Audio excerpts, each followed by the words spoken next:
Well, this week we're once again at Tommy Robb Motorcycles in Warrington, and I'm joined again by the man himself, Tommy Robb. Now, this week we're looking at Triumph's 1200cc Trophy. This is their attempt to grab a share of the touring market. This is a 1200cc version, but you can actually do this in a 900, Tommy, is that right? Yeah, you can get the 900 three-cylinder machine, or you can have this version which you have here, which is a 1200 four-cylinder. Right, I must say, I like the shape of the fairing, and the front there with that chrome trim around the twin headlamp almost looks like it's wearing a pair of trendy sunglasses or something like that. Yes, well, I think you maybe mentioned the Fireblade there with your cat's eye headlights, but this has got the chrome trim on them. The fairing is totally different from last year's model in that it's a bigger fairing, it's better protection, it's got a more adequate screen on it. The panels on the headlights, the internal clock fascia is all different. You've even got the locking tonneau covers on each side which you can take off, and you've got the panniers built in, colour coded on this machine, which are quickly detachable. Carry them in as I was going to say these actually removable panniers, aren't they? Yes, they come off just one turn of the key, hopefully, and the pannier lifts straight off. You use it as a suitcase if you're camping or if you're going into a hotel. So you can wander around with your butties and your flask in that all day long. That's it. Smashing.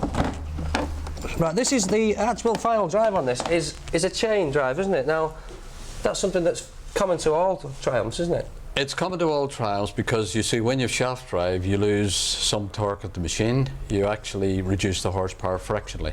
A lot of people say, well, we could do with a shaft drive Triumph, but as yet that hasn't happened. So yeah, it's got lots of great features, little pockets here and there, cubby holes and nice removable colour-coded panniers, but there are people that would say, well, this hasn't got everything that the other tourers that it's up against has got. We mentioned shaft drive, which most of the others have got. Like, it hasn't got a radio, it hasn't got a top box, but I mean, are these all bits and bobs that can be put on? At the moment there's not really a good access place for a radio to be fitted, but no doubt that's something that Triumphs are probably thinking about. As far as top box is concerned, yes, you can get attachments which will allow you to fit top box together with the existing panniers that are on the machine. Right, well, there's only one way to find out just what it's all about. That's slip into touring mode, get the open face helmet out and get the shades ready, and let's go and see what it's all about.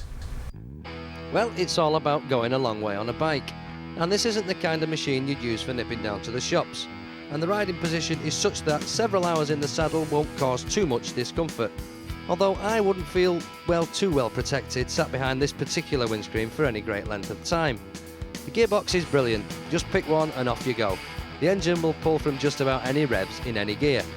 Braking is more than adequate, and the rear view mirrors, well, they're among the most useful you'll find on any bike. The Trophy is built to go places, and the showroom doesn't close for another few hours, so let's go and put some miles on.